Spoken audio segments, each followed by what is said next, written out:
तुझे भरोसा नहीं ना, तो फिर जा अपने कमरे में जाकर देख। तेरे पलंग के नीचे तुझे तेरी माँ की हड्डियां मिलेंगी। प्रभात दौड़कर अपने कमरे में जाता है और अपने पलंग के नीचे देखता है। वहां पर सचमुच एक कंकाल पड़ा हुआ था और उसके शरीर पर जो कपड़े थे वो प्रभात की माँ के थे। क्या बात है, आज तो आप सुबह से ही बहुत बिजी हैं। ऐसा क्या लिख रहे हैं? बस एक फैमिली की कहानी लिख रहा था। जैसे हमारी फैमिली है ना, तुम, माँ और मैं, लेकिन थोड़े अलग तरीके से, क्योंकि ये कहानी हॉरर है और इसमें जो आदमी है ना, मैंने उसकी बीवी को मार दिया है। मतलब कहानी में ऐसा लिखा है। और जानती हो, उसके बाद जो बीवी है ना, वो एक बुरी आत्मा बन जाती है। क्या बेटा, इस तरह की डरावनी कहानियां क्यों लिखता है तू? जानता है ना, हम जो सोचते हैं, जो लिखते हैं, हमारा दिमाग पूरा दिन वैसा ही होता रहता है। माँ, परेशान होने वाली क्या बात है? राइटर हूँ मैं, मेरा तो काम है कहानियां लिखना। और वैसे भी ये सिर्फ एक कहानी है माँ, कोई सच नहीं है। उसके बाद कुछ दिन बीत जाते हैं। एक रात प्रभात को अपने ऑफिस से लौटने में देरी हो जाती है। रात के लगभग 12 बजे हुए थे। प्रभात जैसे ही अपने घर पहुंचता है, उसने देखा कि उसकी पत्नी दुर्गा डाइनिंग टेबल पर उसका इंतजार कर रही है। आ गए आप? कब से आपका इंतजार कर रही थी। देखिए ना, खाना भी ठंडा हो गया है। अरे दुर्गा, आज तुमने अपने इतने लंबे लंबे बालों को खोलकर क्यों रखा है? तुम तो हमेशा अपने बाल बांध कर रखती हो। वो क्या है ना प्रभात, जब इंसान अपनी जिंदगी से मुक्त हो जाता है ना, तो उसे दूसरे सारे बंधन खोल देने चाहिए। इसलिए मैंने अपने बालों के बंधन भी खोल दिए। ये तुम किस तरह की बातें कर रही हो? तुम ठीक तो हो? मैं बिल्कुल ठीक हूँ प्रभात। अच्छा चलो खाना खाओ। वो क्या है ना दुर्गा, मुझे भूख नहीं है, ऑफिस में कुछ खा लिया था। कोई बात नहीं, मैं तुम्हारे लिए एप्पल काट देती हूँ, एप्पल खा लो। नहीं दुर्गा, मुझे नहीं खाना है, मेरा मन नहीं है यार। तभी अचानक से दुर्गा अपने हाथ में एक बड़ा सा चाकू लेकर प्रभात पर हमला कर देती है। प्रभात अपने आप को बचाने की कोशिश करता है। आज मैं तुझे नहीं छोड़ूंगी, तुझे अपने साथ लेकर जाऊंगी अपनी दुनिया में। ये क्या बोल रही हो तुम? तुम्हारा दिमाग खराब हो गया है। आखिर तुम हो कौन? दुर्गा अपनी गर्दन टेढ़ी करते हुए बोलती है। मैं दुर्गा हूँ, तुम्हारी पत्नी। ध्यान से देखो मेरी आंखों में। प्रभात बुरी तरह से डर जाता है और घबराहट में वो चाकू अपनी पत्नी के पेट में मार देता है। उसकी पत्नी की वहीं के वहीं मौत हो जाती है और उसकी चीख की आवाज सुनकर उर्मिला दौड़ते हुए बाहर आती है। ये तूने क्या किया प्रभात? तुमने अपनी पत्नी का खून कर दिया। लेकिन तू तो उसे बहुत प्यार करता था बेटा। तूने बहू को क्यों मार डाला? माँ, ये आपकी बहू नहीं थी, इसके अंदर कोई बुरी आत्मा घुसाई थी। मैं नहीं जानता ये सब कैसे हो गया, लेकिन वो मुझ पर हमला कर रही थी, मुझे मारने की कोशिश कर रही थी। माँ, मैंने कुछ नहीं किया। ये तूने क्या कर दिया बेटा? दुर्गा ने मुझे कहा था कि वो तेरी कहानी को उस कैरेक्टर की तरह एक्टिंग करके तुझे डराने की कोशिश करेगी। अरे वो तो तेरे साथ मजाक कर रही थी। हे भगवान, ये क्या हो गया? इसका मतलब दुर्गा। लेकिन माँ, मैंने जो कहानी लिखी थी उसमें भी ऐसा ही हुआ था। उस औरत ने अपने पति के साथ मजाक किया और गलती से उसके पति ने उसके पेट में चाकू मार दिया। मेरी कहानी सच कैसे हो सकती है? माँ, मुझे बहुत डर लग रहा है। अब ये सोच, दुर्गा की लाश का क्या करें हम? अगर गलती से भी ये बात बाहर फैल गई ना, तो तुझे पूरी जिंदगी जेल की सलाखों के पीछे रहना पड़ेगा। एक काम करते हैं माँ, हम घर के पीछे वाले बगीचे में उसकी लाश को दबा देते हैं। अगर कोई पूछेगा तो कह देंगे कि उर्मिला अपने मायके गई और फिर एक दिन हम भी अचानक यहाँ से कहीं दूर चले जाएंगे। कोई नहीं आएगा हमें पूछने, कोई नहीं आएगा माँ, बाद में जो होगा हम देख लेंगे।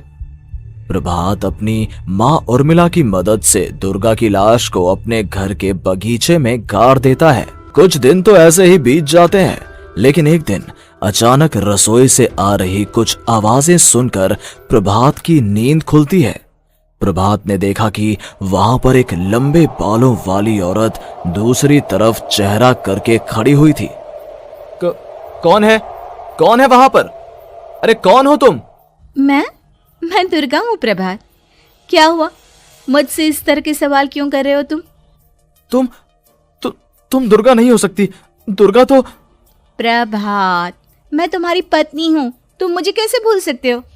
4 दिन के लिए मायके क्या चली गई, तुम तो मुझे भूल ही गए। अब अगली बार ना मैं कहीं नहीं जाऊंगी। पता चला तुमने तो मुझे पहचानने से ही इनकार कर दिया। नहीं, तुम दुर्गा नहीं हो सकती। तुम दुर्गा हो ही नहीं सकती। मैं जानता हूँ ये सब क्या हो रहा है।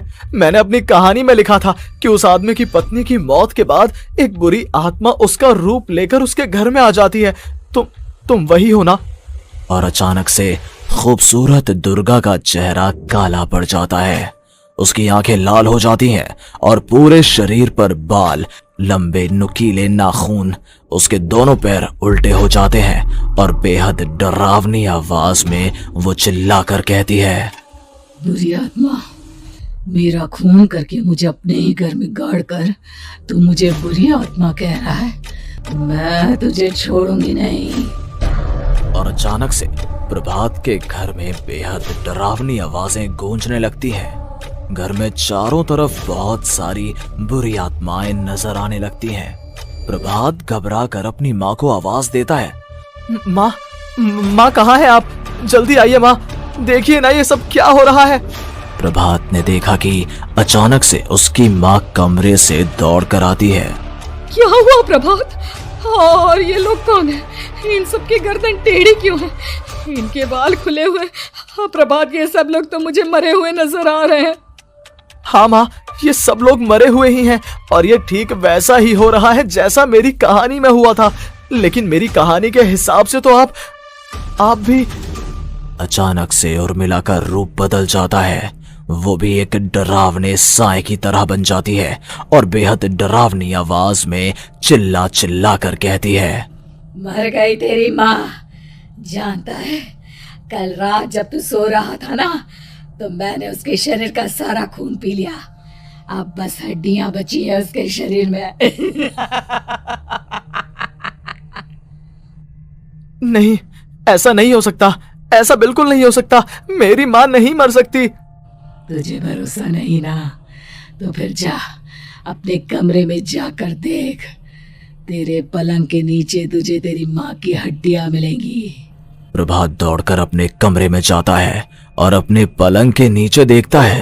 वहां पर सचमुच एक कंकाल पड़ा हुआ था और उसके शरीर पर जो कपड़े थे वो प्रभात की माँ के थे। माँ, अब मुझे कुछ करना पड़ेगा। लेकिन मेरी कहानी में लिखा था कि माँ की मौत मेरे हाथों से होगी, पर माँ तो पहले ही मर चुकी है और वो बुरी आत्मा मुझे भी मार देगी। नहीं, इससे पहले कि वो मुझे कुछ करे, मुझे उसका काम खत्म करना होगा।